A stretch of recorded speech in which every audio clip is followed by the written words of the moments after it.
봄 120일 봄나라.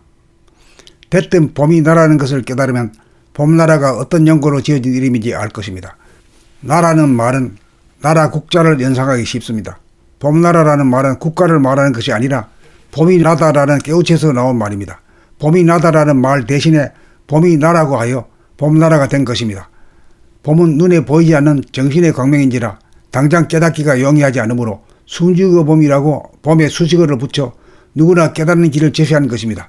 봄을 깨닫는 순간 언제나 숨죽이고 보았기 때문입니다. 숨죽이고 보면 광명을 가리고 있던 생각이나 감정이 사라지고 다시 일어나지 않으므로 누구나 텅 빈 가운데 있는 광명을 볼 수 있기 때문입니다. 숨을 죽이면 나갔던 정신이 돌아와 정신의 광명을 비추어 보게 되니 이른바 깨달음입니다. 태양을 비롯한 물성의 빛은 밖으로만 비출 뿐 안으로 자기 자신을 비추지 못하나 정신의 광명인 영성의 빛은 밖으로도 비추고 안으로 자기 자신도 비춥니다. 자기 자신이 우주의 주왕입니다. 정신이 거처하고 상주해야 할 집입니다. 정신이 제자리를 잡으면 각자가 우주의 주인입니다. 봄 120일 봄나라. 대뜸 봄이 나라는 것을 깨달으면 봄나라가 어떤 연고로 지어진 이름인지 알 것입니다. 나라는 말은 나라 국자를 연상하기 쉽습니다. 봄나라라는 말은 국가를 말하는 것이 아니라 봄이 나다라는 깨우쳐서 나온 말입니다. 봄이 나다라는 말 대신에 봄이 나라고 하여 봄나라가 된 것입니다.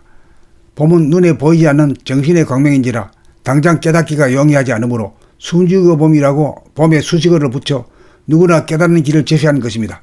봄을 깨닫는 순간 언제나 숨죽이고 보았기 때문입니다. 숨죽이고 보면 광명을 가리고 있던 생각이나 감정이 사라지고 다시 일어나지 않으므로 누구나 텅 빈 가운데 있는 광명을 볼 수 있기 때문입니다. 숨을 죽이면 나갔던 정신이 돌아와 정신의 광명을 비추어 보게 되니 이른바 깨달음입니다. 태양을 비롯한 물성의 빛은 밖으로만 비출 뿐 안으로 자기 자신을 비추지 못하나 정신의 광명인 영성의 빛은 밖으로도 비추고 안으로 자기 자신도 비춥니다. 자기 자신이 우주의 주왕입니다.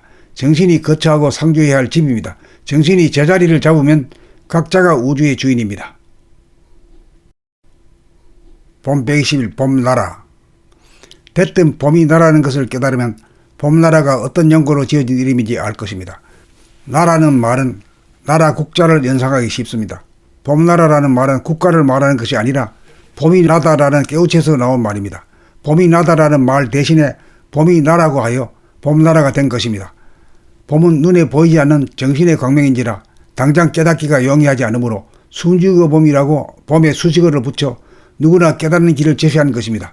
봄을 깨닫는 순간 언제나 숨죽이고 보았기 때문입니다. 숨죽이고 보면 광명을 가리고 있던 생각이나 감정이 사라지고 다시 일어나지 않으므로 누구나 텅 빈 가운데 있는 광명을 볼 수 있기 때문입니다. 숨을 죽이면 나갔던 정신이 돌아와 정신의 광명을 비추어 보게 되니 이른바 깨달음입니다. 태양을 비롯한 물성의 빛은 밖으로만 비출 뿐 안으로 자기 자신을 비추지 못하나 정신의 광명인 영성의 빛은 밖으로도 비추고 안으로 자기 자신도 비춥니다. 자기 자신이 우주의 주왕입니다. 정신이 거처하고 상주해야 할 집입니다. 정신이 제자리를 잡으면 각자가 우주의 주인입니다.